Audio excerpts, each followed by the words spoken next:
Pulling the Trigger is sponsored by Easy Vape North Shore, the industry's leading direct retailer of the highest quality personal vaporizers, e-cigs, vapes, and Canadian-made e-juice.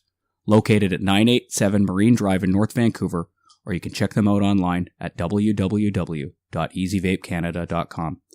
You can also donate to our Patreon account. Patreon is a membership platform that makes it easy for artists and creators to connect with their fans and get paid. That's at www.patreon.com/MarkHughesComic. And please like our Facebook page at facebook.com/PTG604.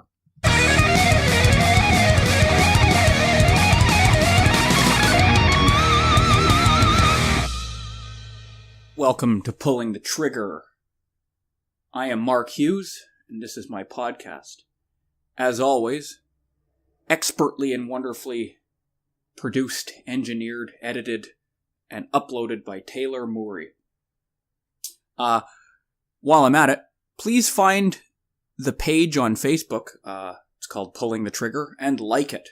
And if you are liking this podcast, by all means, please share it, because that's how I will acquire a lot of power so I can ultimately be able to say whatever I want at quinoa and craft beer parties, and no one will ever get offended, and they'll just go along with me because I'm too powerful to disagree with. So, here we are. It's January 2nd. Today, by the time you hear this, it will be January 4th. New Year's is over. Don't care. All done. New year, new me. Nah, I don't give a shit. That's one thing I don't understand. I guess it's probably because of my background in recovery, but needing to wait till a new year to change habits or behaviors or patterns is something that I don't understand. It's like if something's a problem for me, I'll just either start doing it or I won't do it. But it's not like the clock strikes midnight on 2018, January 1st, 2018, and all of a sudden that's what I need to motivate me to change. But again, that's probably my recovery background, where it's just, if I need to change something, I don't need an arbitrary date or time. It's a good segue. I'm at a place where, in May, I'll have been doing comedy for 5 years. And I'm at this funny spot where I'm not enjoying it that much anymore. For those of you who don't know anything about comedy, I don't get paid for 90% of it. Most of it's open mics and bar shows where I'm just doing a spot, and that's fine, because that's how you hone the craft and get better. But the hours that it takes to do comedy are like a full-time job. So on top of my already full-time day job, I have hours and hours and hours of doing comedy, and that's not the stage part. The stage part's actually the shortest part. It's writing and editing and networking as best I can, emailing and booking shows, and then waiting around at shows to go up, and these kinds of things, and trying to stay in, put your finger on the pulse of what's going on in comedy, talking to comedians. Then I produce some shows, so I'm always on top of that. Then it's looking for shows in the future and out of town, and It takes a lot of time, and for most of it, I'm not getting paid. And it can be tough for anyone. Doesn't matter who it is. Comedy is hard. It's a thing that most people wouldn't want to do. Most people don't do it. Most people are terrified of doing it. But then there's a few other layers that can make it more difficult. The type of comedy I do can make it more difficult. It's hard to get booked because I'm not as accessible, etc., etc. I have problems with other comedians because they're kind of afraid of the material that I do, because it could alienate audiences and make them look bad. So it's not easy. But I guess if it was easy, everyone would be doing it. And anyway, I've reached this point where it just doesn't feel as fun anymore. And it could be a phase, could be a funk. People go through this all the time in comedy and performing. And I may just need to reevaluate, reassess, and see what happens. I don't want to quit. I've got too much time invested now. And I always have this attitude with it where the next cool thing could be around the corner. You never know. It's the only thing where I'm delusionally optimistic about, is where, like, I am going to accomplish something with this. Even if it never happens, I maintain that attitude to get me through. I'm just starting to feel very tired because of it, though. Comedy shock. Having said all that, there's. I'm so upbeat. Comedy shocker, January 13th. Less than 2 weeks now. Not this upcoming Saturday, but the next. I'm looking forward to that. I'm always stoked about that show. That is my baby. I started it. It's become quite successful. And it's a fun show to do, and I love the audience that goes to it. They are people who just want to see the type of comedy that we are performing. That is what they are paying for, and they want. And the only complaints I ever get about the show is that it wasn't offensive enough. So if you're listening to this and you live in the Vancouver area, or you're going to be near the Vancouver area for January 13th, come on and check out the Comedy Shocker, Vancouver's premier XXX dark and dirty comedy show. Tickets can be purchased at www.comedyshocker.com. So about the episode today, you are going to meet Natalia and Jen of CoSA, which stands for Circles of Support and Accountability. They are two people who work with sex offenders. In the episode, they'll explain more of what they do. This is probably going to be one of the more controversial episodes. I know a lot of people are going to not like some of the stuff they say. They're going to be uncomfortable with the job they do, etc. But like they say, what are we going to do with these guys? If we're not going to execute them or excommunicate them and put them on an island, what do we do with them once they're finished their sentence? We live in a country that ostensibly is about rehabilitation.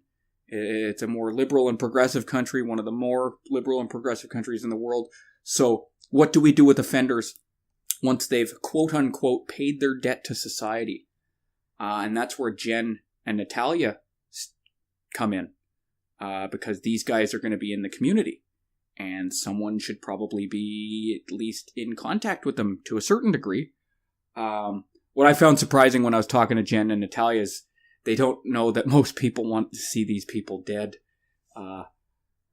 And most people I ever talk to about sex offenders have nothing good to say about them and wish them nothing but harm. And maybe they need these attitudes, or they're just because they work with them so closely that they forget that most people don't have benevolent or altruistic attitudes toward these people. When I was in the joint, I met sex offenders. Contrary to popular belief, in most security levels of federal penitentiaries in Canada, sex offenders are not segregated from the general population. There are a lot of them. There are tons of sex offenders. It's a logistical nightmare trying to segregate them from the rest of the population. So I even got to know some of them sometime. And yeah, they're fucking weird. And they're, I remember a few of them you could tell, just by being around them, they didn't even need to tell me what they were in for, and I could tell that they were in for some kind of sex crime. I met a number who were contrite, though. I met some who didn't want out of prison because they were afraid they were going to reoffend again. One of the things I noticed with some of the sex offenders I talked to about their cycles and stuff like that, because I wanted to get to know them, I was curious about it, is it's very comparable to addiction. It's like a consuming impulse that they feel ashamed of, and they do even in spite of themselves. Very much like a heroin or cocaine addiction. Whereas I'm stealing from my mother's purse to get a fix, they're having sex with a child or a woman against their will.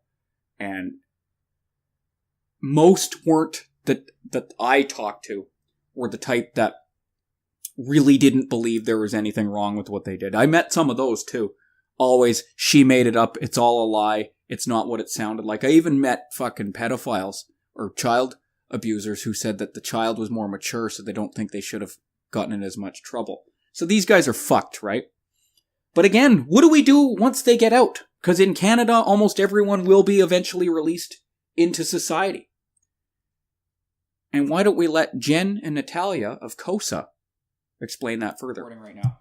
Okay. So we were just talking about how I'm not good at small talking. When Jen, Natalia, you were saying Jen is good at small talking. Jen is very good at talking about herself. I am. I'm one of those people who someone will say, "How are you?" and then I launch into a tirade, and it's like, "Okay, well, bye," and then I go back to the office or home and think, "I didn't even ask them how they are." What an asshole! You're gonna ask back. You're one of the non-ask backers. I am. They're the worst. You're not much, but you're all you think about. Yeah. Well, that's a little bit of only child syndrome for you. Yeah. Mm-hmm. It just always perpetually thinking you're the important one. The center of attention. Mm-hmm. Well, it's good if the other person isn't good at conversation or doesn't want to carry it. Mm-hmm. Is that you? Me. Yes. I made an assumption there, but it Yes, that's me. I'd rather just not. I'd rather not carry the conversation or be the person with the onus of thinking of clever things to say. Are you the middle child? No, oldest. Oldest? Yeah. Mm-hmm. Do you have siblings? I have 2 sisters. Oh, okay. My family is a very strange subject to talk about, though. That's one of those ones that falls into the category of not good for small talk in my particular Not good case. for it. Mm-hmm. They're like, so do you love your... So, are you going to see your family for Christmas? No, I fucking hate my family. I don't want to talk to them. I should avoid them at all costs. And like, oh, yeah, the lights are nice though, right? So, hello. This is... I don't know what to do with small talk, but I like to start the episode with it. Welcome to Pulling the Trigger. I'm Mark Hughes as usual. And today, I am joined by Natalia, and I already forgot how to pronounce your last name. Eleniak, and Jen Brisson. And they work for an organization called Circles of Support and Accountability. How you guys doing?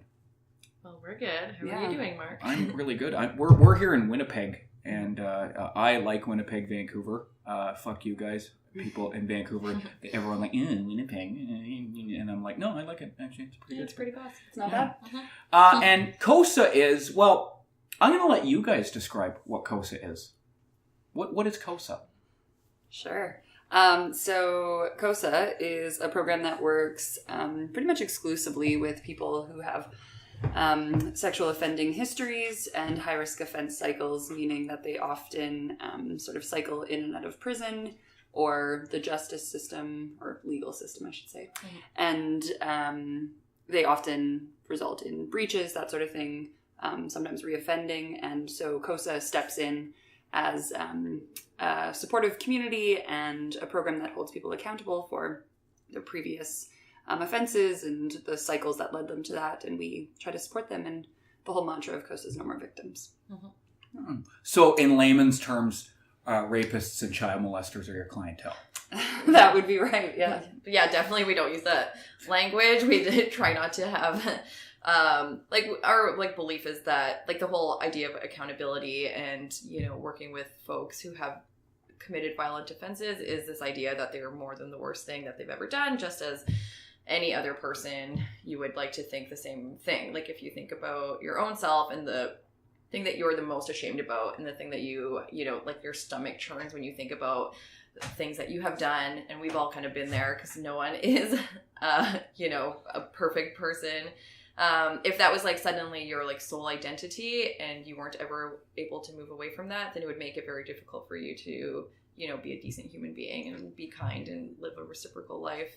But more than that, even if that was plastered on the front page of the newspaper or all over social media and shared, and that the worst thing you've ever done is so public, and that's the only thing that you're being judged for, because it puts you in a box of sex offender and nothing more. I find in our society, though, regardless, that's how people who commit sex offenses are judged forever and shall be. Yeah. Yes. Right or wrong, that's just... And so that's why we try to move away from that language, saying sex offender, that is what their primary identity is. But if we say a person with sexual offending histories, then they have done those things and we shall never forget that. And that's where the accountability work comes from. But we also think there's more to them as a person. Mm-hmm.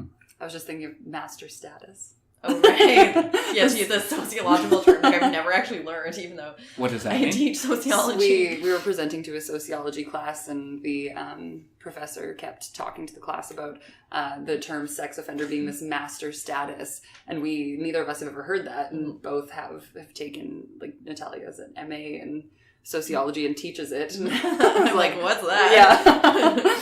So, not a term we use, but it's just now this idea, I'm going to. Yeah, where a person has a primary identity, and that's what they're kind of known for, I guess, or they can't. It's hard for them to move away from that. I can't think of any other examples though. Drug addict. There you go. Thank you. Perfect. You're kind of always known as a drug addict for the rest of your life. Right. Or it's that idea of once a cheater, always a cheater. Right. Not that would necessarily ex-convict be... is another one. It's, you've been to jail. It's kind of that's your identity. Yeah. And even when people are trying... one thing that helps me in comedy, oddly enough, because most comedians can never... people go, oh, that guy was so funny, but I can't remember what his name is. Therefore, your career dies there on the spot. Because ex-convict guy. Mm-hmm. So on the one hand, it's negative because that's the only the only way people are able to identify me, but it helps them remember who I am because I'm easy to find on the internet. Ex-convict. Hey man, I'm a Number whore. one Google search. I am a whore. I'll take whatever I can get. You label me all you want if it pays the bills. What is a day in the life? What does a day at the office look like for you guys? It depends. That's one of the beautiful things about the work is that it's never the same day in and day out. So we're fortunate in that we get to make our own schedules, which is nice. So Natalia and I often end up just crossing paths at the office when one's coming in, one's going. But so when we're actually doing like the practical part of the work, which is running circles, which is a big part of the name, we might be meeting somewhere in the community, so at a coffee shop or at our office or, at a bowling alley or wherever it might be. To sit down for a couple hours with participant and a few volunteers who are in our program, and meeting and talking about the week and problem solving. Just for the average person, participant means someone who has been convicted of a sex offense. Yeah. Do you take only people who have actually been convicted? Like, that's how the program runs now. We kick in, like, after they've been charged. It would be nice if we could have it more preventative. I mean, like, we do consider ourselves as being preventative in the sense that we, like, reduce recidivism rates, or, like, reoffending rates. However, like, we don't have people seeking help from us before they have offended, like... I guess to clarify my question, that is a good answer. The clarification I would be is, like, you don't just... someone who's maybe just gone through the mental health system but no formal charges were brought, does that come up very often? Well, we wouldn't maybe know about them because the referral process is kind of tricky, I guess, for something like that, where I don't know that our program has a pretty low profile, just given the nature of the work and the participants or clients that come to us. And so there's not a lot of maybe professionals in the mental health field that would know that we could be somewhere to come. Yeah, and that's like kind of a tricky one because, like, I don't know, like, if you are disclosing that you're thinking about hurting a person or a child, then I think that, like, the justice system will kick in at that point. Like, I think people have, like, a legal obligation to report that. And so it makes it very difficult for people to, like, seek help and get, like, medical or, like, psychological care because they're not going to come forward with these things until they're forced to because they're caught when it's too late already. Which is what we were, like, talking about in the car. Maybe you were getting at that. But we were discussing, like, how in Germany they've, like, shifted things a little bit, where now they have, like, facilities where people can go if they're, like, thinking that they are wanting to hurt somebody or have, like, pedophilic tendencies or something like that. Or have actually offended. And, oh, really? Have actually offended. And they won't be. Interesting. I didn't know that part of it. Won't be reported. Right. And so they can go and seek, like, and get psychological care and support without having to go through the justice system. And it is, like, a really good way to prevent people from being hurt. But unfortunately, our system isn't set up that way. So we, kick in, like post, like, everything once they've been incarcerated. We do take people that have just been on probation, so they haven't actually served time necessarily, which is not like all the CoSAs. Most of them kick in after a person is being released from prison or jail. So we're a little bit unique like that. So just to get a better sense of what you guys do, are you guys social workers? No, we're not. Counselors? No.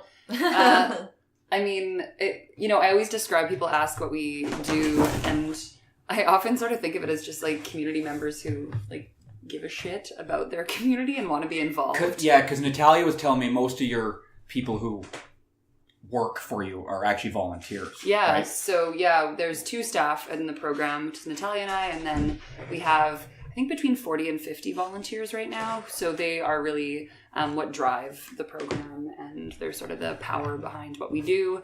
And we... what was I getting at? I asked about the employees, but they're actually volunteers. Yeah, so, anyway, that's the point. Between 40 and 50 volunteers who meet every week they commit to 2 hours. They make a 1-year commitment for 2 hours a week with a circle that they'll be involved in. Mm-hmm. What is, this is probably a hard to answer question. What's the general typical profile of a CoSA volunteer? Demographics. That is hard to... Yeah, they're all all kinds. over the place. Yeah. Really? Yeah. We tend to get a lot of younger university students. That's what I was thinking. And then we tend to get retired sort of people. Our sort of demographic that we'd love to hit is the 30-something, 40-something people who are, but often they're just in the middle of, beginning their career or the middle of their career. Mm-hmm. They have family. They have so many commitments that taking 2 hours a week, I guess, to join a circle seems like a bit much to commit to. So you've said circle a couple times, and you've alluded to it. Do you guys actually get together in a circle and have a talking circle of some sort? No, I would say whenever I meet at the office with people, it tends to be in a circle sort of form, but it's not a sort of traditional circle in that sense of there being, each person taking a turn and hanging on to a symbolic something or other. Talking piece. Yeah. Mm-hmm. It's a lot more informal than that. Yeah, the name comes from, because it's we consider ourselves to be a restorative justice based program, and a big part of restorative justice roots comes from indigenous justice systems, and part of that is circle sentencing, which involves not only victim and offender, but also community members that were involved and affected by the harms that were caused. And so that's kind of where the roots of the idea come from, but then we've kind of changed it a little bit to fit the model that's most useful for what we're doing.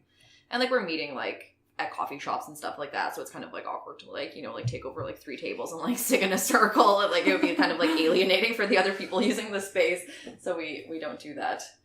And then within a circle, there's one staff person in Winnipeg. That's how we do it. Some other ones are just volunteer-led across Canada, but we always have a staff person in ours for the most part, and then 2 or 3 volunteers and then 1 participant, and then they meet every single week. And then beyond that, we also have big group events and stuff to kind of foster community more, which happens 4 or 5 times a year. Mm-hmm. And we do bowling events, and we used to go camping, but we don't anymore because it's a lot of work for us. It creates kind of some weird boundaries sometimes with just female staff and male participants. I'm going to get to that. I'm going to bookmark that question in a second. Okay. I'm not trying to make this a difficult question because maybe I'm overthinking it, but you get participant. That's what you call your clients or patients, participants? Well, we call them core members. But I thought for the sake of this, it might be easier to say participant. Participant. But, yeah. Okay. Participant gets referred to you. Mm-hmm. What does it look like from there?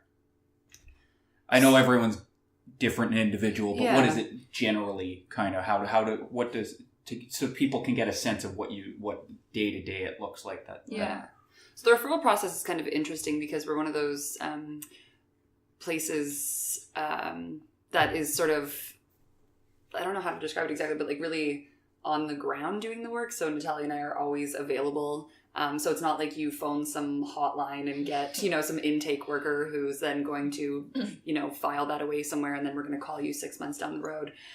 So people can be referred by a correctional officer someone who's working on their plan while they're inside, or a family member, or a friend, or concerned community member.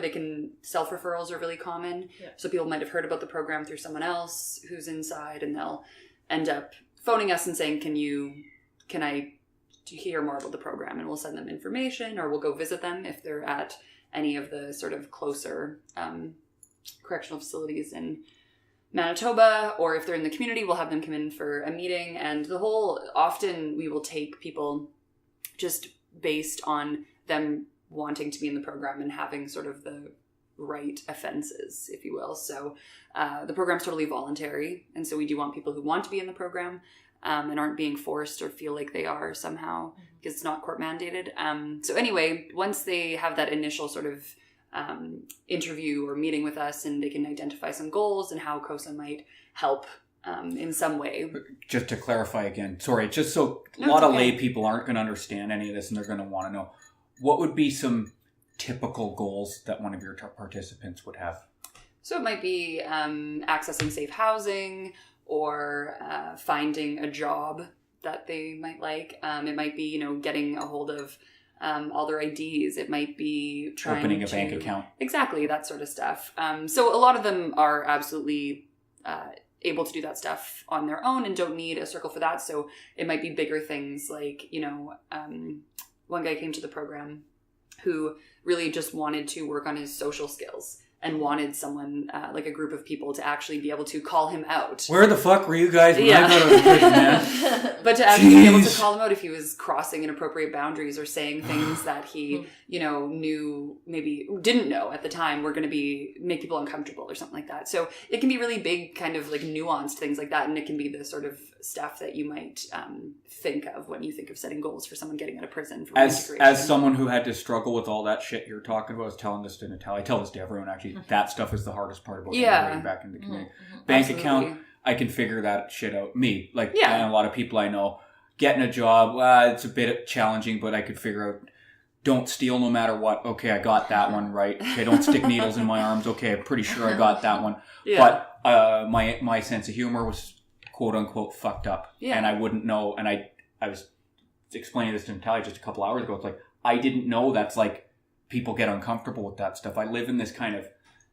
And I'm not hijacking this, but I know lots of people are like this, probably a lot of your participants. Mm-hmm. We live in this kind of, our reality, because of the imprisonment and because of some of the other stuff we've done, we live in this overdrive reality where everything's super intense, and because of the trauma and all that. And when we get out, we don't realize that people are kind of calmer and they're safer, and they're like, the fight or flight isn't activated all the time, right? And I could just say as that I would have really benefited from your program, I think. Yeah, well, and a lot of people do. It's unfortunate that the program doesn't have more funding. We're really limited to the amount of people that we can work with. Where do you get your funding from? We get it from the federal government. We also get a little bit from Mennonite Central Committee, and then a lot of generous private donations and stuff like that. We were getting some money from the province, but that ended this year. So...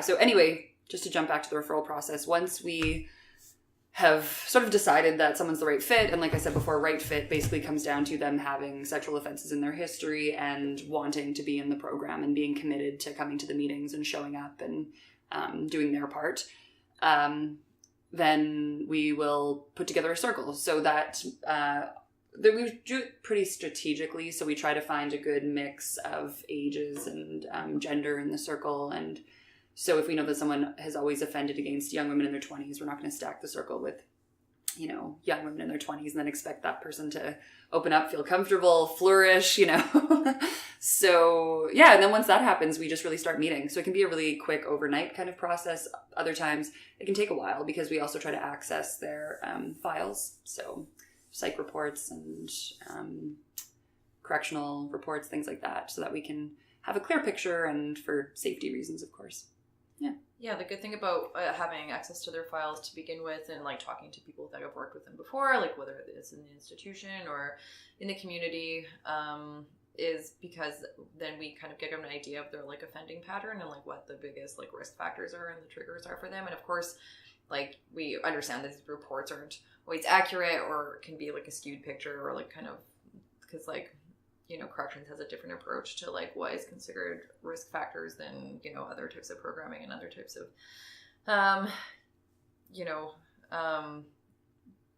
like in comparison to like therapists, they might also see things as being different in terms of risk factors, but nonetheless it gives us like a bit of a snapshot of their background, and then that way like we expect the people that we work with to tell us about their offenses so that we like everyone's on the same page. Like the reason we exist is to ensure that they're not hurting people again.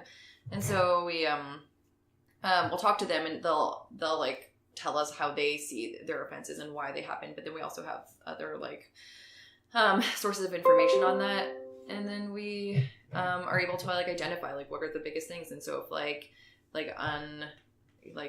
if there's like trauma that hasn't been dealt with, or if there was poor coping mechanisms, or if there is, you know, substance abuse problems, or if it's just like all of the above. Yeah, general Yeah. instability, like Yeah. all these things. So those are the things that we focus on in the circle. And then if we see a person slipping, or if we see that some stressor has like occurred, either like historical or some new trigger, then we like address it right away rather than letting things fester, because isolation and alienation is kind of like one of the biggest risk factors for our guys. And so if they're left to their own vices on their own, and they're able to like spend time by themselves and like, you know, have these unhealthy coping skills and like start fantasizing and like kind of get involved in their cycles, like that's when people get hurt. But we see them week to week, and so we're able to like cut that cycle like before it has even a chance to get off the ground. And so that's kind of the goal of like meeting so frequently and consistently. Mm-hmm. What do you find are the common hurdles or barriers or impediments that a lot of your participants have to integrating into the community? Oh yeah, there's a ton. Yeah. I mean, there's their offense history is like number one. You know, is it public in Canada? I can't remember. Like, do they have to like report and tell their neighbors and stuff like that? No, not that. But it's online and stuff. So people, if you just Google, then it comes up. And they get outed sometimes too, right? Like someone will say, "This guy's moved," and the newspapers report that. Yeah, there's public notifications that go out. Yeah. And so it's really tough because, I mean, there are so many barriers. There's the sort of barriers that everyone who's getting released from prison faces to integration, like the stigma surrounding, you know, their offenses and the fact that they were in prison. And so trying to find, you know, somewhere to live when you have that huge gap in your work history, or you've never had a work history, or, you know, you've never owned it, or not owned, or lived in an apartment, so had that rental history, anything like that. And then, yeah, of course, like having no experience, or your only experience is, you know, working at Corcan in Stony Mountain or something, which is the federal prison here. Stuff like that, I would say. And then beyond that, the real challenge that people with sexual offense histories face is that they're often not welcome back in their home communities. So they might be from a remote community somewhere in Manitoba, Saskatchewan, wherever, and not be able to be in contact with their victims or near their victims. And so they end up being sent somewhere like Winnipeg, where they've never lived before. They don't know anyone. They don't know how the city works. You know, they don't know where anything is. And then are expected to live here, find a place, find a job, settle down, and live a healthy, safe life all alone, totally isolated in this community they've never been. So there's a lot, and there's so much more than that. That's actually how the program got started, was because there was this huge gap in our society where people were being held. Now we've kind of opened up and we work with all sorts of people, but initially it was people who were being held to their warrant expiry dates. Warrant expiry, for the listener, is when their sentence ends.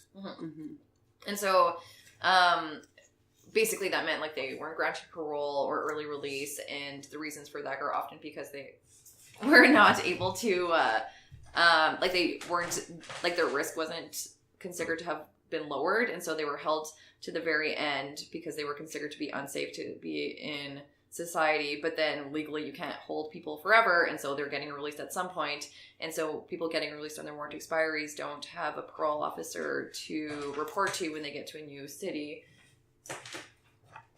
And so, and like whatever people's like ideas are around parole officers and like community corrections and stuff, like at least like Jen was saying, like if you're getting released to a new city where you don't know anybody or have any connections at all, that's one familiar face that you could like touch base with. And so people were getting released to new cities. They're getting out dry. Basically, boom, they're figured nothing. out. Like nowhere to live, like they can't access a halfway house, like, and a lot of times they can't even live in halfway houses because it's not safe for them, because they are the target for a lot of violence within institutions, and that kind of social structure is like replicated within like halfway houses, and they're bottom of the barrel and get a lot of harassment and stuff. And so they're like basically like set up to fail, because like who would be able to like work on themselves and become better people and like all these like wonderful ideas if they like don't have somewhere to live or like food to eat, or you know, like, or like one person to even like connect with for some support or to talk things through.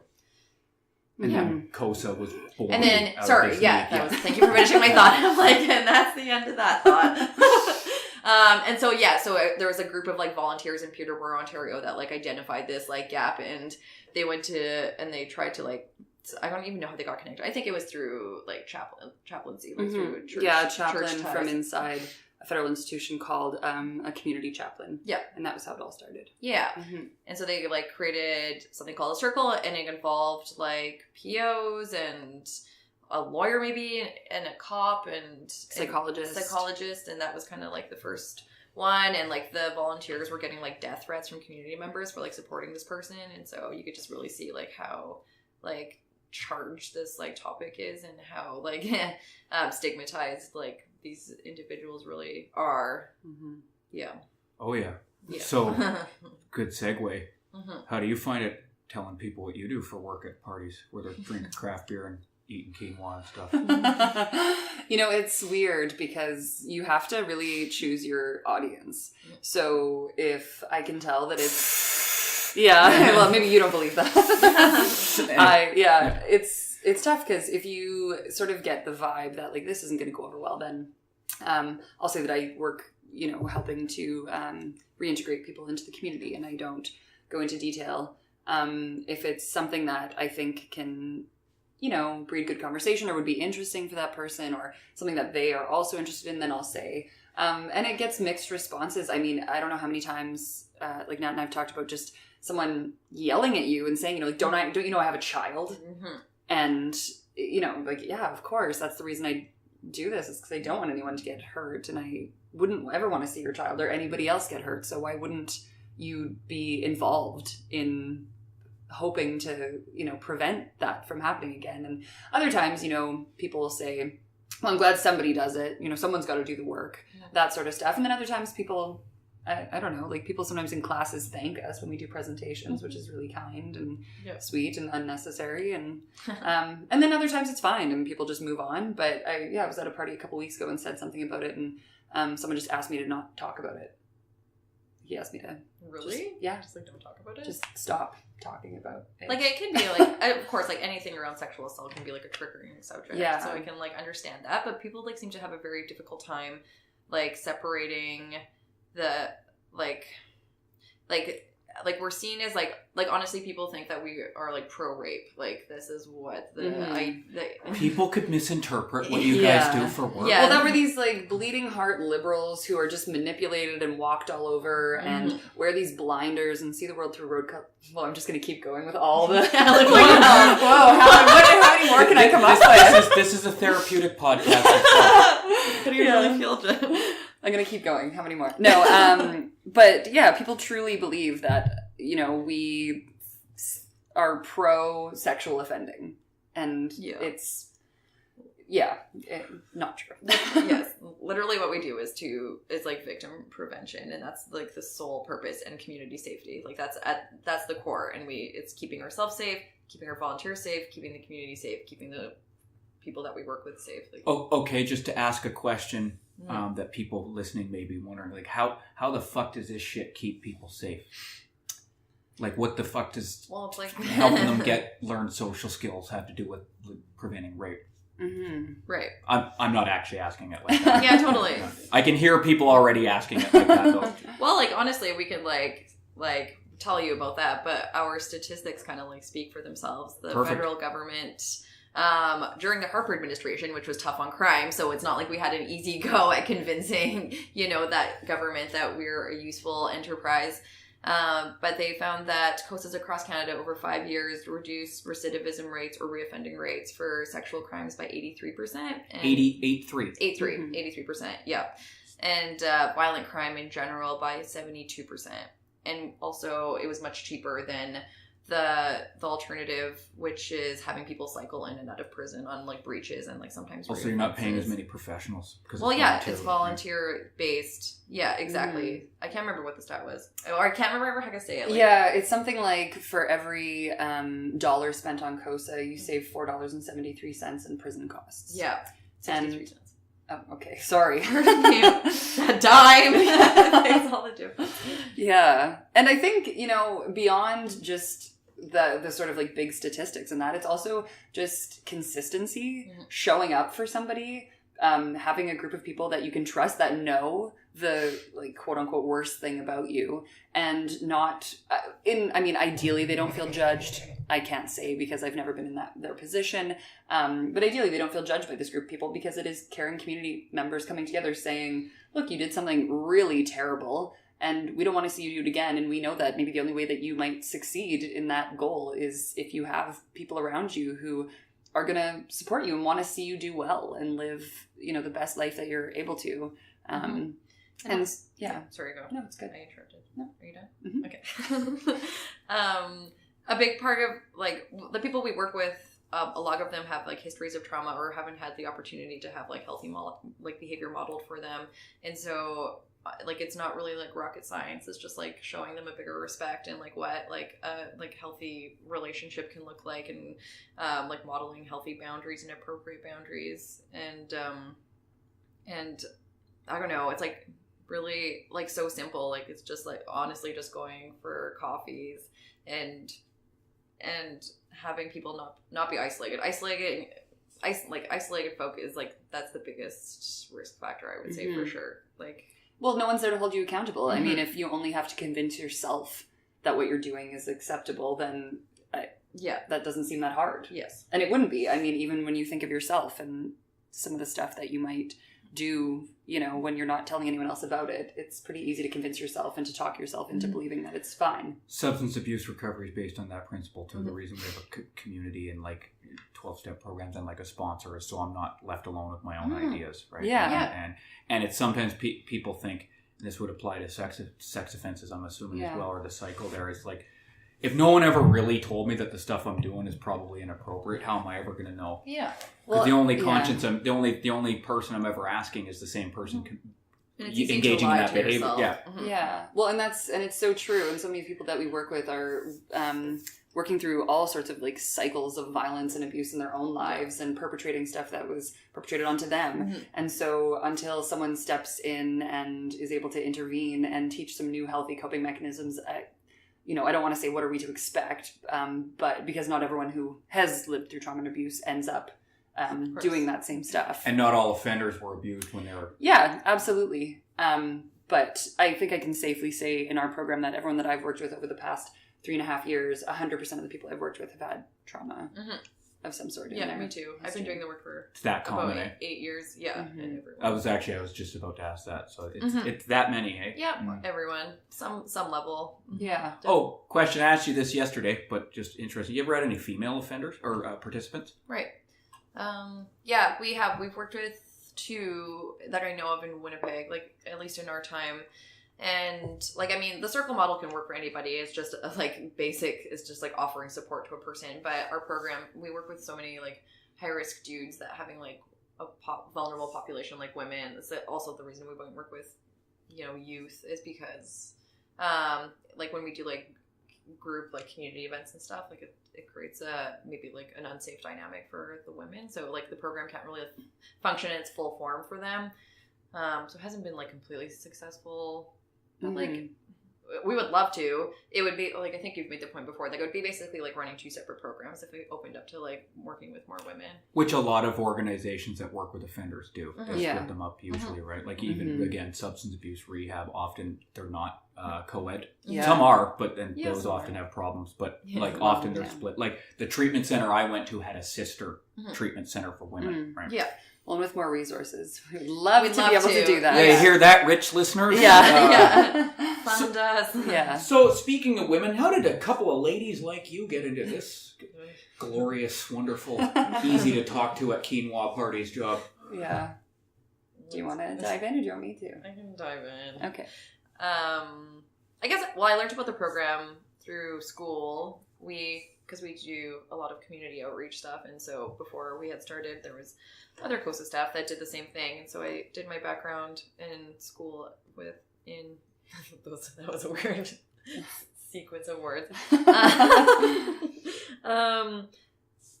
Conflict resolution and sociology is my background, and so a lot of conflict resolution stuff focuses on restorative justice, and so they came to one of my restorative justice classes and did a presentation, and it sounded really interesting.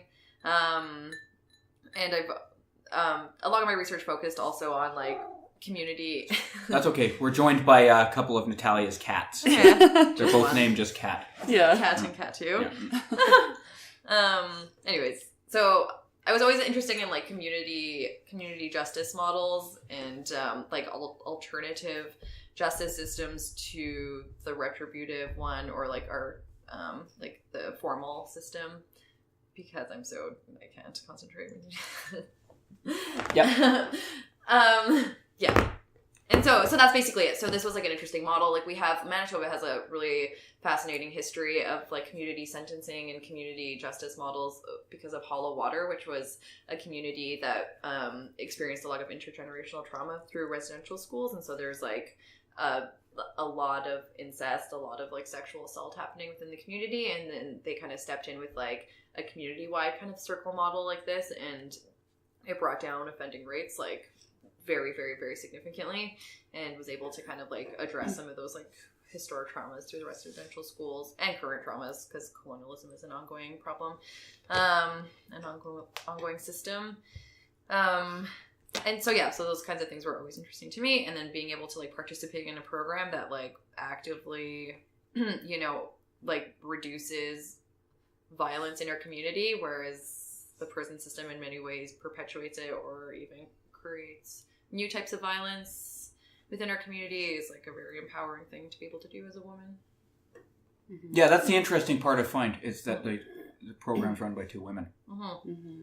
That's something that's a bit of a... Well, people would think it's very unsafe, but like we've never had issues of safety. We have like everything in place, you know, to make sure that doesn't happen. The whole point is safety, and like we've never had an incident where like a volunteer or any of us have like felt like, or like, I mean, like, you know, boundaries are pushed and things like that, but that's why we like create circles in a very strategic way, so that we have like a balance of like gender and experience and age and all of that to make sure that we're safe. And we also have we like network a lot with like POs and you know, like police and like therapists and all of that, and so we have a lot of like support in the community. But how did you get into the work? Nice one. So I became interested in the work after I did a degree in criminal justice at the U of W, and I always talk about, Natalia's heard this a million times, how I wanted to be a parole officer initially because I really truly believed that you could change the system from the inside if you just had a way in. So I remember when I was in the joint, I'd meet people like you. Yeah, exactly. And then you kind of realize that a few years in, they're burnt out or they quit. Yeah, people... They actually turn into the worst ones usually inside. Yeah, because they have their ideals smashed, right? So well, and that was sort of a real fear of mine, only because I started volunteering with a prison visitation program that I now work for along with CoSA, and it's called Open Circle. And we do prison visitation at a few institutions across Manitoba. And so the idea of prison visitation is literally just for isolated people who are serving a long time. So it's a lot of people, a lot of lifers, people, dangerous offenders, people with sort of undetermined or very long sentences who might not be getting support from the community at all. It's a way to keep them connected. So in that program, there's about probably 120 volunteers or so, and then 200 participants. So anyway, I became involved with that and got to see sort of the system from the inside. Very small amount of it, because you're still peripheral to what's actually going on inside, but you get to see so much of that, exactly what you're talking about, people being burnt out, people treating inmates or people who are serving sentences like trash, like they are not humans. And we were talking about this the other day, the idea that, you know, like there's tours and stuff of the institution and it feels like a zoo. You're going and you're looking literally through bars at people's cells, and this is their life, and it's like a fishbowl or something, and you're peering into it, and it's so sickening and unfair and all those things. So anyway, I started seeing that and just realized that any part of the retributive system would never be something that I would want to do. So I ended up starting to work for CoSA about 3.5 years ago, after my time with Open Circle for about 1.5 years. So that reason. And then, you know, it's more than that. Like, I come from a really kind of like bizarre family dynamic that I won't get too much into. But just this sort of like, I don't even know how to describe it, but a really weird family dynamic. And I always felt like a bit of an outsider in my own family. And so I knew I was different than them. And it was this like compassion and care for people who, nobody kind of wants to care about and who I was never shown to care about, but always felt differently. So a little bit of that. Mm-hmm. Yeah. Mm-hmm. The outsider being able to relate to the outsider. Yeah, I guess that's kind of what it is. And I mean, my life's not like a tragic story by any means, and I would never portray it that way. But that's a human experience. Yeah. It doesn't matter what your background is, you can relate to that, right? Yeah. What's the hardest part about working for CoSA? It's not working with people who have sexual offense histories. That's not the hardest part of the job by any means. They're humans, they're not monsters, although we might want to believe they are, because it makes it easier for us to forget about them. Also, they're usually not offending right in front of you. This is something they did a while ago, and now you're trying to help them. So it's not like you're actively watching them do this. You're dealing with the repercussions of that offense. Yeah, right? But I always talk, too, to people about how, with the people that I work with, we're more alike than we are different. Because of the human experience. We have a lot of things in common, and it's easy to share a conversation with somebody, no matter, for me anyway, no matter what their offense history is. But I say the hardest part of the job is exactly what we were talking about before, being two young women in the field and trying to really cement your place in the work and, be safe and care about boundaries and about keeping your volunteers safe and the community safe, and trying to work with organizations that don't trust you and look at you and think that, you are naive, or you're gonna, like, people have made all sorts of comments to us about whether it's the way we look or the way we dress, all sorts of stuff. Yeah, like not participants, like like peers, like other professionals in the field. Yeah, we've literally sat down with with people that we have encountered. Well, I guess I don't know if I can. Well, a volunteer. I just said I wasn't say anything. But anyways, it was a volunteer. We sat down with a volunteer, and there was like really sketchy boundaries that we were seeing. So we were sitting with the volunteer, and we were like, listen, like we're seeing some behavior that is like not appropriate, and like in order meaning from the volunteer, not the participant.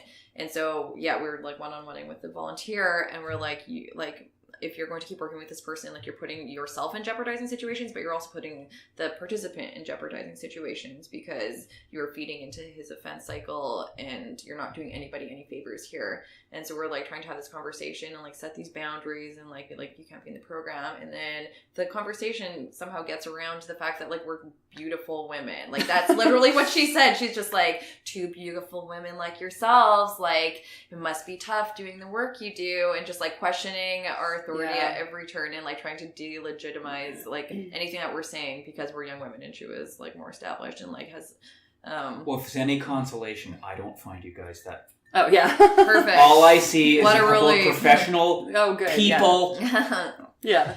But actually, like, and we've even lost like funding, like honestly, like based on this reality. Like, I don't know how much I can get into that because it's like a bit too specific, but like we have had funders just come and like not listen or not take us seriously, and then like down the road they'll like contact us. Like we actually had people come in for like an hour-long presentation where we gave them like pamphlets and we were like talking about our program and like give examples, and it was like the whole spiel that we give like, you know, first year university classes, and they were able to get what we're talking about. And these were like professionals that were like working for the government for a long time in this field, and then they called us like a week later and they're like, so like what do you do again? And then they tried to refer us a person with depression. That was it. Mm-hmm. They're like, we found a perfect fit for your program, and it was just like some poor person that has depression and no offense history at all. I'm like, well, thank you for like taking us seriously and like listening. Well, and we had one potential participant that we couldn't work with just because it was a safety risk. His risk had never been lowered while he was inside, and he truly, and I'm not a big proponent of taking risk assessments at face value anyway, but he truly was displaying a lot of really risky behavior around us. And, you know, we went to sit and have a chat with someone who worked with him. And when we sat down in the person's office, he said, well, you know, I can see why he is writing inappropriate letters and things to you too. You're to attractive young women. And it was one of those moments where you're sitting there like, thank you? What do you, I mean, and it's not, of course not. Yeah. But I mean, it's, what do you say? What do you say? They're condoning this behavior is ultimately what it comes down to. You're doing exactly what the participant's doing and saying, you know, well, I can see why this is happening because... Yeah, and it's interesting because a lot of our conversations with participants is like backpedaling on things that we've heard like people in the community that have never like offended, like saying. Like we had like a Thanksgiving Christmas. It's a new thing we invented, actually. We do all the holidays. A Thanksgiving dinner at our office, and then one of the staff at a program that we share an office space with came up and like started talking about my boobs in front of all our participants. And I'm like... Staff. Not a participant. Yeah, okay. A staff person. Like a person in a position of authority who's been working for a very long time and was on the board of like a program that shares an office with us and does similar work as we do, came and was saying those things in front of our group, and even our participants were like, are you okay? You know, like we're able to like identify that was inappropriate, and we're like we had to like talk through why like it's not okay to talk about women's bodies and stuff, but like so like typical office bullshit, except like amplified by 100. Yeah. Well, just because of the safety risks that are there. And you really, can't understand what might be triggering for someone in terms of someone talking about women's bodies in front of you or drawing attention to it and continuing to not let it go. I mean, this person kept going on about like Natalia's body and her tattoos and trying to lift up her sleeve and doing all these really kind of aggressive behaviors that in any scenario would be inappropriate and boundary crossing. Without divulging too much information on who this was, is this someone who works with offenders themselves? They work for a board for a program that does work with offenders. Mm-hmm. Yeah. Was actually, no, it wasn't. Okay. Yeah. But yeah.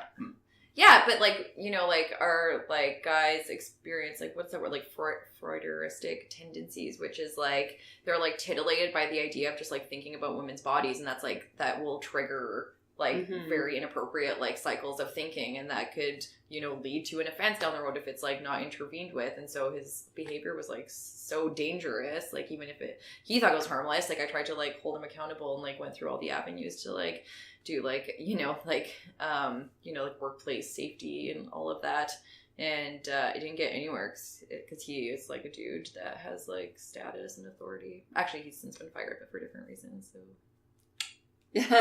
a win. I guess, but like he still doesn't get what he did wrong. Yeah. Like he doesn't, like he never like understood it, and like never was like put in the situation where he had an opportunity to like learn or be held accountable. Like he kind of like got away with it, and we'll never understand why that was inappropriate. And it's tough because you often sort of expect that sort of behavior, or not expect it, but you can maybe see where it's coming from when it comes from someone like a participant in the program, because you get that they haven't maybe had that intervention in their lives where someone has said, that's not acceptable, that's not okay. And yet you continue to see, and it's obviously so topical to talk about men in power being, you know, accused of all sorts of sexual violence and things. But yeah, it's just such a reality, and it's the hardest part of the work is trying to keep motivated and feel affirmed in the work that you're doing when you constantly sense that people don't trust you and don't trust your judgment.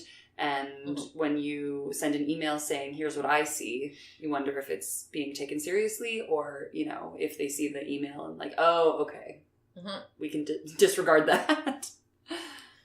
Yeah, for me that's the hardest part for me too. For a while, like I did my job with a male, like I was a co-director, now I'm the director, and I was co-director with a guy, and like the stark difference of how we were treated just like within the workplace was just like bonkers. Like people would be like, oh, is like so-and-so coming to the meeting? I'm like, no, it's just gonna be me. And it's just like cancel the meeting. Like I would like send emails and stuff, and they'd be like, hi, and then put his name, and it would be like signed for me, and I'm like, I wrote that email. Like they would just assume that he has like higher status than I do because of his dick. I don't know. Like that's his master status. His dick.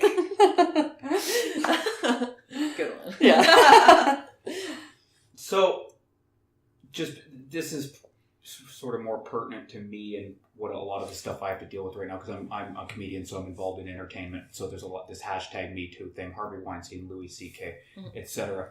One of the things I notice a lot of what's going on right now is sort of what I call internet vigilante justice. Yada yada yada, got abused. Da da da da. Here's the guy who did it. So and they're not going through the traditional, like, this is happening a lot. Right. In Vancouver, there's been a bunch of local comedians who've been outed publicly as sexual offenders. Right? Like, for anything from as minor, quote unquote, to like an inappropriate hug to full on sexual assault. Yeah. But they're not going through they're not going to law enforcement. They're not seeking civil litigation or anything like that. So all that's really happening, in a sense, is they're being outed publicly, run out of the comedy community or whatever arts and entertainment community is going on. But that's about it. As a guy who's had much contact with the criminal justice system, I think, okay, I'm not saying the guy should get away with it.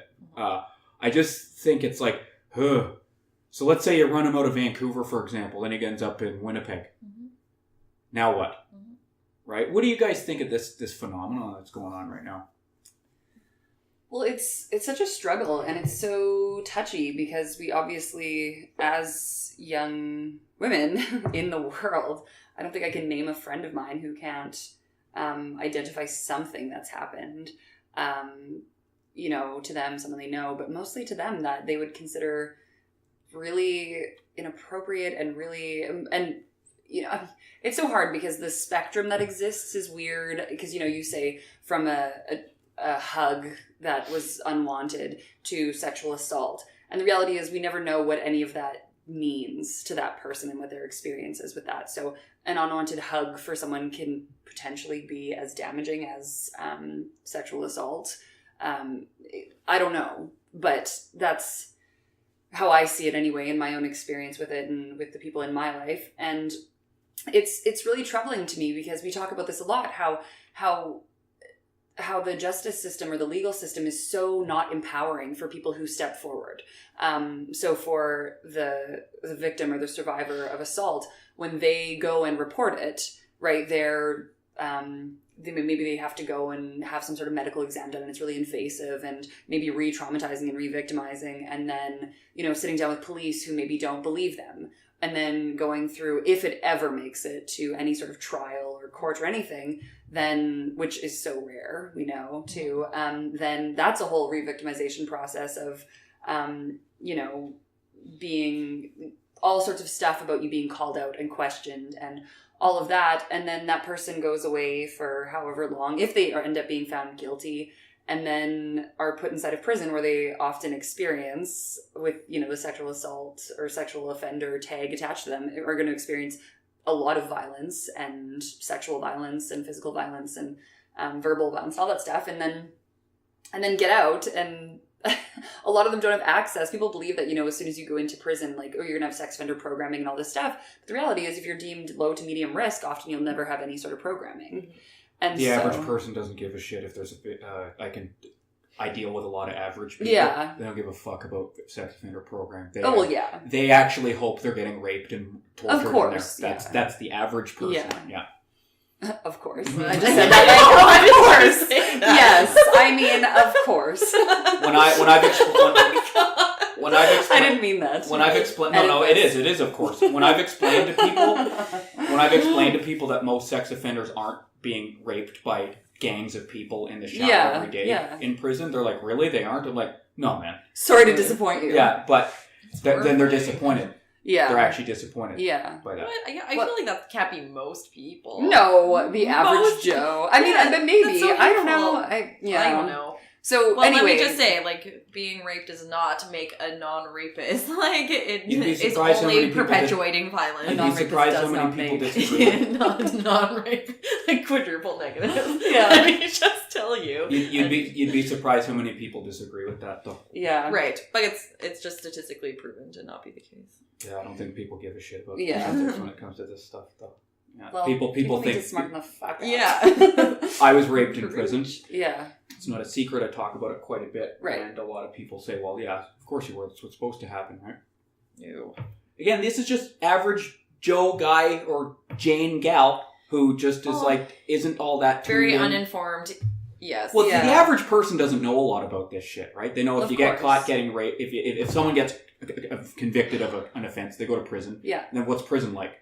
What the TV and movies tell them is like, right? Well, so, and I mean, and a lot of it's assumed in our society that the sexual abuse that goes on behind the prison walls is sort of like, I even had a judge say this at one of the things I had to go to after it had come out that I've been sexually abused. He goes, "Well, that's just what happens in prison. That's part of their why you the prison go experience." There. Well, it's part of the deterrent. Yeah. Right. I know a guy who has a joke. He's a funny comedian. He goes, "Black dick is part of the criminal justice system." Ew. Right. No. Jesus. Well, I mean, but you can see where Hilarious. these ideas come from because like the media perpetuates these ideas that like people who are have sexually offended are monsters that could never like change, or like a leopard that can never change their spots. Like they like once a offender, always an offender. And so with that idea, then like fucking like kill them, you know. But like our program demonstrates that they can live safely in the community very easily. It doesn't take a lot. But then also like our freaking government, like for the longest time, has just been this tough on crime idea where like longer sentences or lock them up and throw away the key. And so if our government and our like popular media is telling us these things, then it makes sense that people would have these ideas about offending and people who have hurt people. But it's just not accurate. I should show you guys screenshots of the social media stuff I see all the time. Probably I don't. No, but that's cool. I'm only retorting to when you say like I don't think the average person thinks like that. I'm going to strongly disagree with that. I was saying earlier, I'm really self-centered and I only think about me as the average person. No, I'm kidding. But actually, that's what I think. No, and it's tough for me because our world is so much of preaching to the choir that I was just going to say that a second ago, the average person to me is somebody who believes a lot of the same stuff that I do. And we were talking about this the other day, you know, this idea that like you don't surround yourself with people who challenge your views. And to me, people who challenge my views often have a lot of really shitty kind of, you know, and I don't mean challenge my views in terms of sexual offenders deserving support or something, but I just mean the idea of like everybody deserving of support and like having a compassionate approach to people in the community who are maybe struggling or, you know, might need that support or whatever. But if we go back to, you know, people being outed or whatever you want to call it, I just think that so many people probably feel that there's this, what else can you do? How else can I go about holding this person accountable for what they've done and letting other people know that this person in their eyes is a safety risk to the community, and them feeling that, you know, I'm alone in this and this person is maybe walking around every day with this not weighing on their mind, and that may or may not be true, who knows, right? But what else can you do? Do you want to go through the traditional legal system and deal with all of that re-victimization, or do you just want to get this out there and feel that some sort of, whether it's a weight that gets lifted off of you or it's just out there and you feel somehow vindicated by that, whatever. So I don't know how to feel about it all. It's really confusing to me. Well, it's just unfortunate because we don't have like informal systems that place like effective like systems of accountability in our community to hold offenders accountable or people who are being actively violent. And we talk about this disconnect quite a bit because there is like this gap. Like there are a lot of amazing groups in Winnipeg that try to do like accountability work in like different establishments and things like that. If like something like this happens where a person is outed, where they try to do like follow through work, because as we know, just like publicly shaming a person does not turn their life around for the better. Like they're not going to just stop. I think it makes some people feel better. Like as part of. Well, I think it's like Jen said, like an act of desperation because there are no systems in place, and if you're too scared to go to the police, which makes total sense, what are you supposed to do? I don't even think it necessarily makes the survivor feel better, but it just it makes a bunch of people feel, we've got them, right? Yeah. I'm not sure. And it might in some cases make the survivor feel better, and in others it might absolutely do nothing. Maybe they imagined that it would be better after that, or that, you know, it would bring some sort of sense of relief or justice. Well, they're not alone with it anymore, maybe. Yeah. And, you know, you talk so much about these ideas of justice and what it means and what it means to whoever. And it is such a big idea, and it's so hard to unpack because it's different for everybody. So this idea that, you go to court and you go and you point at that person and say, like, that's the person that assaulted me or raped me or whatever, and then you leave with your head held high and go sleep well for the rest of your life is what? Does that the reality? Yeah, and it might be for some, right? I'm sure that the retributive system really is an effective tool for some people to know that that person is behind bars or has, been dealt their punishment or whatever. The formal way to communicate that, like, your feeling is justified and, like, that you did experience a trauma. Yeah. And, like, but unfortunately, like, victims don't have any kind of say. Like, when crimes are committed in our society, it's, like, against the state, not against the person. So, like, once you report it, like, basically your job is, like, your power is taken away from you, which it already was through the crime. But then you're kind of a puppet from then on. Now you're going to go do this, and now you're going to go do this, and then you're going to say this, and then you're going to do that, and this is what you can expect, and you have to, like, stick in the same room with your offender. Like, you don't have any role or, like, control on how the process moves forward. With restorative justice, there is some room for that, but it's tough. It's tough to do within the community. And, like, people have tried, and, like, there's a lot of good discussion around it in Winnipeg, I think, and people are working on it, and, like, since it is such a pervasive problem, then I think something will come up, and there's been, like, examples of it in different communities where it has been effective, and so to learn from them, I think would be really, like, a good place to go from. But I must say, it seems exhausting for the people doing it. So much of the idea of it being empowering and stuff comes after so much exhaustion and tireless work and really hard work. I mean, I say that the hardest part of the job is working alongside of a lot of professionals who don't take us seriously, but accountability work is, it is hard. Like, knowing when to do it and how to do it and the most effective way to do it, because it's not across the board easy. It's individual. Yeah. And it's tedious and it takes a long time, and it's all about consistency. And if the person doesn't want to take responsibility for their behavior, then it's not going to go anywhere anyways, and you're just spinning your tires. And so, like, how do you know if they're ready to do that? Like, that's, like, kind of, like, the beauty of our program, in the sense that, like, people have already been convicted for their crimes, and so they can't be like, actually, I didn't do it. Like, they can, like, skirt around it and just be like, you know what, like, trying to, like, justify or, like, remove minimize some responsibility. But at the end of the day, like, you've served time for this, and so we're not, like, there's no, like, it's just, like, it's there's a common understanding, that, like, at some level you did hurt a person, and now we're making sure it doesn't happen again. But within the community, like, if a person hasn't taken responsibility for it, like, how do you create that situation? And, like, maybe, ostracizing from some communities is, like, one step into, like, I don't know, like, having this person at least reflect on their behavior and, like, maybe think that they were in the wrong. Or some form of consequence. Some consequence, yeah. Because so often there are just no consequences. Right. And you can, keep on living your life, and you might be accused, and then often, I mean, so many people in your life are going to believe your version of it, because it's, I think people want to believe it's these, like, loners who do this kind of stuff. And I mean, so often it's, high profile people who have a lot of friends and a lot of supporters, and you meet and think are great, and, all that stuff. And then this happens, and it's easy to deny and easy to be believed. So there are often just lack of consequences. But we know that just, like, isolating a person and, like, pointing your finger at them, like, isn't going to change things around. So there needs to be follow through, and this takes a lot of work and a lot of energy. That's what I always think. My mind always gets, because I'm someone who had to, like, learn from my mistakes and stuff like that. I'll go, okay, so he's out now, or he's outed. Everyone knows he committed a rape of some kind. No one wants to be friends with him anymore. He's not allowed to use comedy. He's not allowed at this show. He's not allowed at that show. He's not allowed at this show. He's not allowed. He won't get booked. He lost work, etc. He might not even be able to live in Vancouver or wherever. Okay, now what? So where? Where is it? Where is he? Like you said, maybe he'll reflect upon his behavior. Maybe. But, okay, then you can run him out of each town. Well, then he's going to get defensive. He's going to feel ashamed, and these are not... And I find, just again, talking to average people, once the person has been punished, quote on air quotes, so that means they've lost their work, people won't hang out with them anymore, they kind of don't care about that anymore.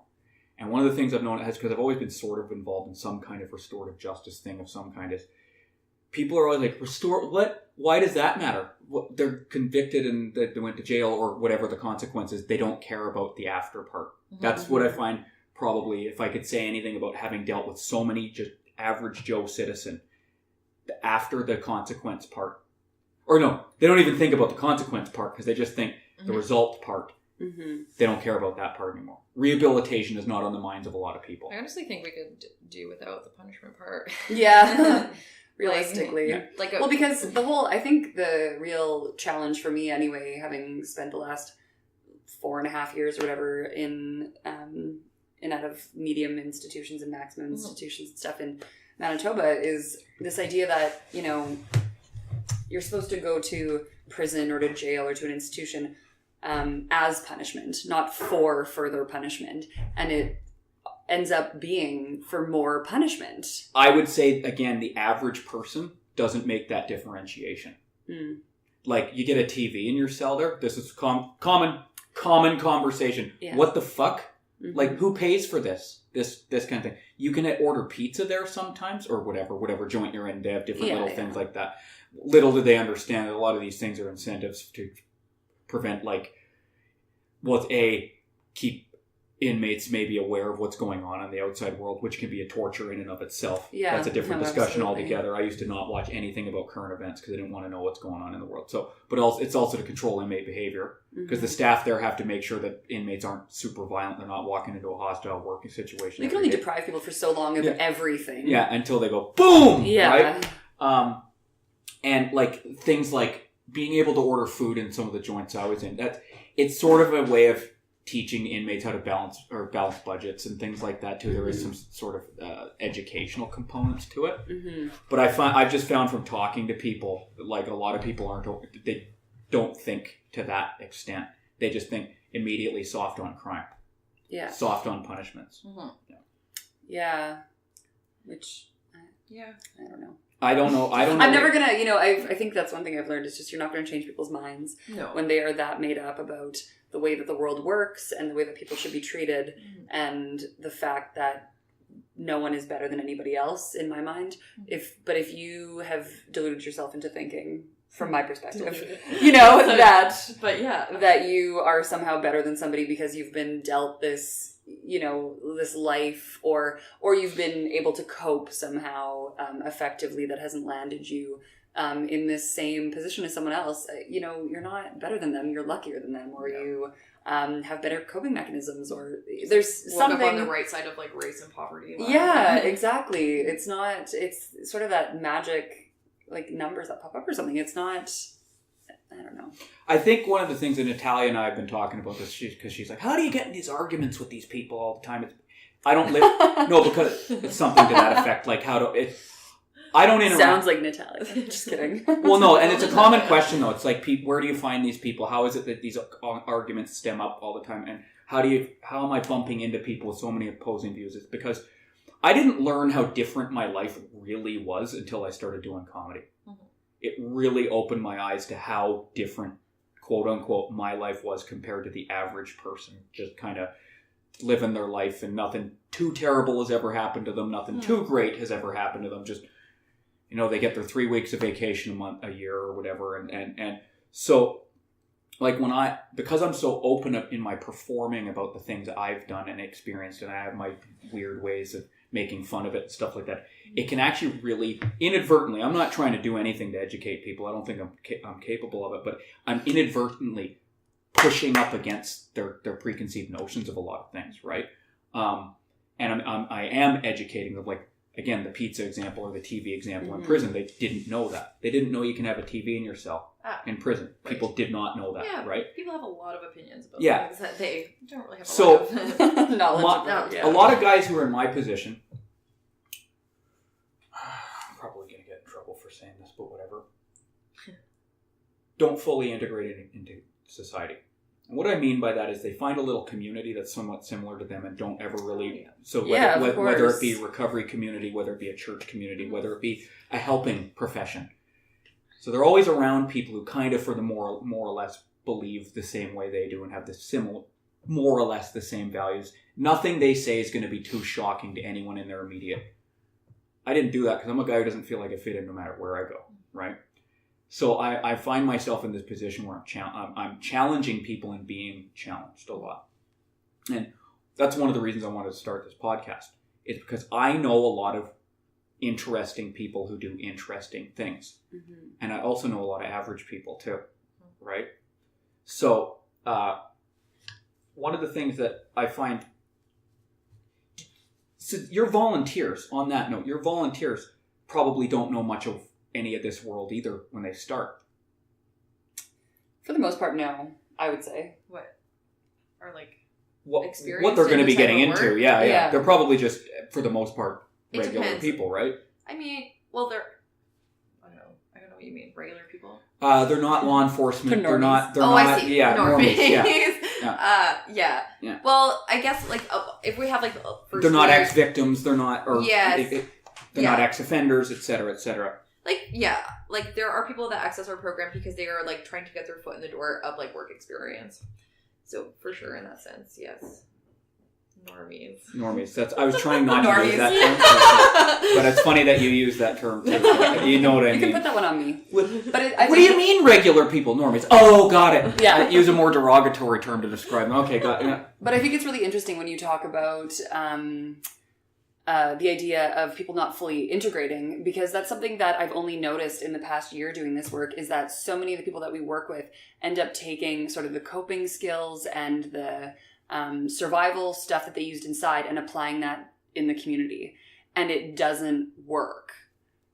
And glad you said it, not me, but it, and some of my friends are going to get pissed off. Anyway, but go on. Yeah. And whatever, that's coming from someone who's never spent time inside, who's never had to survive in that kind of world. So what do I ultimately, at the end of the day, know about it? Not a whole lot. Listen, I only know, quinoa. Yeah. I only know what I see. And so a lot of what we see is people who are spending time with a lot of the same people that they spent time inside with, doing a lot of the same stuff, and yet using it in the community and then feeling like they're thriving. And they might be living safely, but a lot of these things end up they're not breaking the law. Yeah. Right. A lot of these things end up being risk factors just because you're living this same sheltered, isolated life that you were living when you were inside. And what happens when so-and-so gets a job and all of a sudden isn't available to do the same stuff, or whatever the case may be, like things, it's not going to stay as static as it does in prison, because prison's a false environment. It's fake. It's the same day in, day out, and the community's not. And so treating it as though it's the same is just, living in this world that's not real. And that just hinders any type of integration. It does. And I get it. I mean, why would I challenge anyone to try and integrate into this fucking community coming from that, though. Like, seriously. Well, and that's the thing. That's why I get it. Why wouldn't you want that comfort? Well, no, it's not even that. It's not even that. How the fuck am I going to talk at a craft beer and quinoa party? I don't know how to fucking talk to these people. You're really all about these craft beer and quinoa parties. You should see it in Vancouver. No, but, like, to be honest, like, let's be blunt here. Like, if a guy coming from, let's not even say a sex offender, just someone getting out of prison, doesn't even matter what they were in for, right? And you don't know the cultures or mores or customs or traditions of normies. Normies are really sensitive, I notice. Oddly enough. I don't even know what a normie is. Do you just mean like generally someone who hasn't didn't live the life. Yeah. Has never been arrested. Okay. It doesn't come from an overtly dysfunctional family. Isn't educated in criminal justice and social work. Those are all mutually not exclusive, though, What's that? Those are all, you'd be hard-pressed to find a person that doesn't fit into one of those categories.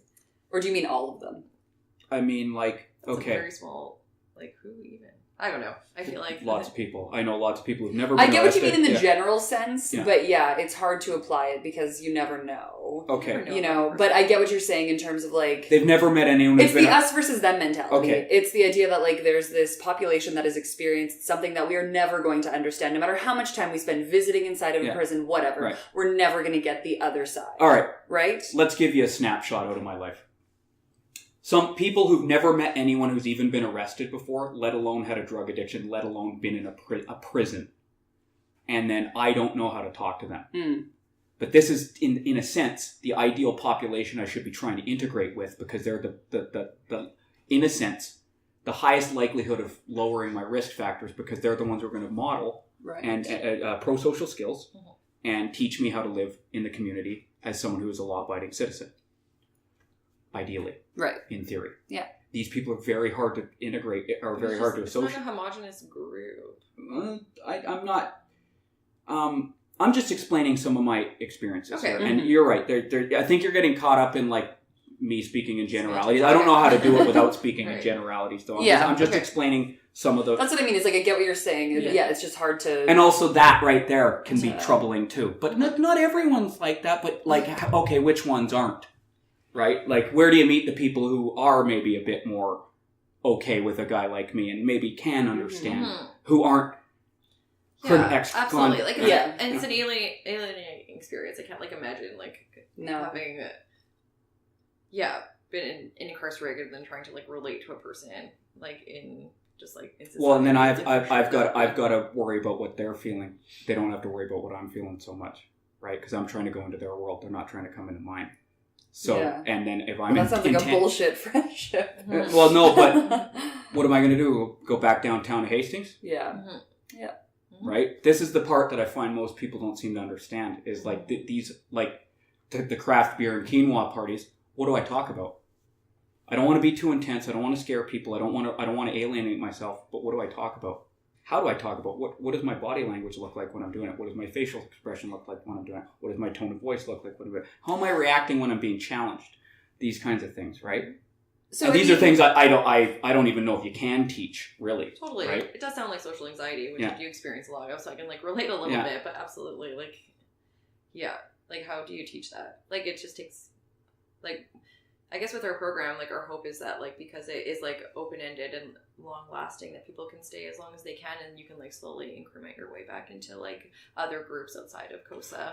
The reason I brought this up is because you were saying that you see people who end up sort of hanging around their same circles. And I'm just saying, I challenge anyone not do that. It's very difficult, right? Yeah. I have these problems that you're like, how do you meet all these people? That's... Yeah. I think the real problem that and I get that, of course, it makes total sense. You know, if I lived away from the country for 5 years and came back, I wouldn't, try and suddenly like, oh, well, I'm not going to connect with people that I once knew. I'm going to just try and find this new group. Of course, that... and that's an extreme scenario when people getting out of prison. The thing, I guess, that presents a real risk, especially with people with sexual offense histories and stuff, is that there's so much minimizing, so much sort of excusing of behaviors going on, because suddenly there's this group of people around you that have done these things, and we're all out in the community and we're all living an okay life right now. And, maybe if we can sit down in a Bible kind of group and talk about these things, you just kind of wonder like what's really going on here. Yeah, it's creating a bit of a safety risk, and it's not to say that it like makes sense, like of course, because like it's a safe space, like, and of course it makes perfect sense. To, like, even if you're like over a party and like a person, then you're just gonna like kind of like gravitate towards that person, or even if you don't know the person, they mention something that you have a general you have a connection with. I used to do lumber work. Oh, so did I. Okay. Boom. That's something anyone can relate to. So that makes total sense. Right? However, I did time in the clink. Me too. Or he says something that you can tell he has an experience, he has an understanding of it. That's one that I used to go, okay, uncle who was in prison. Okay, there, I'll go talk to him. Yeah. Right? Mm-hmm. And so maybe it's just like on us and like on society to like, do more like public outreach and like more education work and like, so like community education, so that people don't feel as alienated trying to integrate, and maybe it's more on the other side. Well, and I think one of the biggest mistakes that people in our position can make is pretending that we understand the lived experience of someone who's been incarcerated and has committed really heinous offenses and has those trauma histories that have maybe led them down that path, or whatever the case may be. I think that's one of the sort of really grave mistakes that people sometimes make in this field that I see, is people act as though, well, you've met one inmate, you've met them all, you somehow understand that experience, and that's just not true. Like, you always have to stay like curious and want to learn more about the person and their experience and what they went through, and never assume that like, oh, I've heard that one before or whatever. I would say what I found most people who work with inmates getting out the biggest, again, my experience, no offense, but this is my experience, they don't realize those nuancy things and how hard they are. Mm-hmm.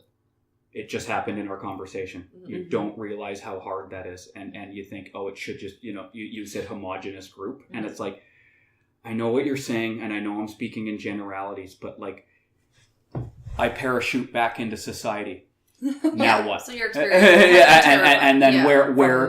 Okay, and I'm again, and this is, let's just say we're talking about the ideal participant, the one who that's it. I'm done with that life. I'm moving on. Right? I don't want to do that anymore. Yeah. In some ways, it's actually easier if you leave the door open to go back to the old life, because the tabula rasa, the blank slate, is it's easier to almost correct mistakes than it is to create new equations. To a certain degree, if you could follow that line of thinking, right? Yeah. Because at least a corrected a new equation, you can go, oh, that's where it went wrong. Whereas I'm going, okay, I'm gonna create a whole new map here, right? Map's a better analogy. Mm-hmm. So where do I go? I don't hang out with convicts. I don't hang out with drug addicts. I don't hang out, etc. Limited options. Mm-hmm. Okay, quinoa and craft beer. That's cool these days. All right, let's go to that or whatever, right? And then, what do you do? That's the part that I find that is I've never heard anyone mention that. But when I talk to ex-inmates, they all say, yeah, that right there was so fucking hard, right? And that's the thing that I don't know if anyone can teach that stuff though, really, because I remember how would you teach it without coming off as sort of like condescending or something like that? So now, Jeff, when you go to the party, here are the things you talk about, and here are the things you don't talk. Or I don't know, maybe you can teach things like that. I don't know. When they say this, you say that, or something, right? Well, that's the whole thing. Like, there's only so much a program or an individual can do for someone who has those experiences, right? And our ideas are often but if people are living safely in the community, not hurting someone, and you never really know what's going on with them, the stuff that they don't talk about, because there's so much. You're particularly open and candid, but that's not an experience for a lot of people who spend time inside, because that chapter of their life is a closed book that they want to be done and never to speak about and never to be judged about and never to open again. And so, there's only so much a program or people, supporting community members, whatever, friends can address when you give, that much of your life. I just did a finger-thumb measurement. A little tiny amount. Well, that's like the huge, fucking problem with, prison and how it's, a total institution and is so institutionalizing. And so when you spend time in there, it's just, I don't know, it just removes people from society even more, and so it sets people up to have such a hard time, like yourself, and we try to all we can do is try to cushion the process a little bit as people are coming out. And that's the other thing is at some point I've got to walk on my own 2 feet too, right? If sometimes I'm gonna have to go into the lion's den, which in this case is craft beer and quinoa, right? But that's it. Only I can walk in there. Yeah. If you guys were working with me, hypothetically, I'm one of your participants, I've got to still go in there. And it might, in a strange way, I think part of the, fortunately or unfortunately, this is the reality, is having to take some lumps reintegrating is part of that's the consequences for fucking around. Right? Well, and if you think right or wrong, it's just, that's it, right? If you think back to that question you asked us really early on about the barriers, I would actually go back and say probably one of the number one barriers is actually finding a community. Mm-hmm. The people that come out, that would probably be number one is, when people graduate out of our program, because there is a graduation process, we don't want to see people in our program forever. It is long-term. If you look at it a couple of years or something is maybe the life cycle of a circle. It might be longer, it could be shorter, depends on the person, where they're at and the circle itself. But when they graduate out of the program, it's, they're doing their own accountability work. The conversations are maybe getting boring when we meet. It's not constant problem solving and goal setting and stuff like that. But the other part that we hope to see on some level is that they've connected with a community or have connections, friendships, a group that they hang out with.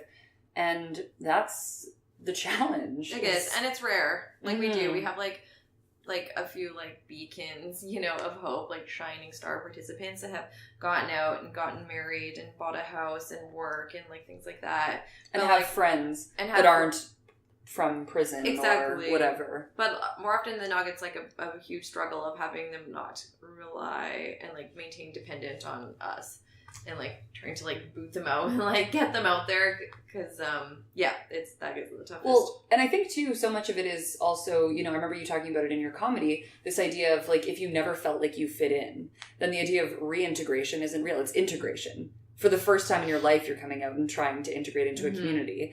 And that's so real for so many of the people that we work with, is that they never really belong to begin with. They've maybe always been outsiders or whoever, and that's not everybody, of course, but that's for a lot of people. And so coming out, it's not like there's this group of friends that were originally there waiting for you, or this group of people that, you know, suddenly are going to welcome you in because you're such a friendly, outgoing person that everyone wants to be around.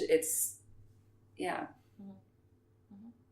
Interesting. I think that's a good place to end this because that's pretty good. One thing I'd like to say, though, I ask this of everyone I interview. Again, for the normies, the average person, the regular Joe who's listening to this, what would you like them to know?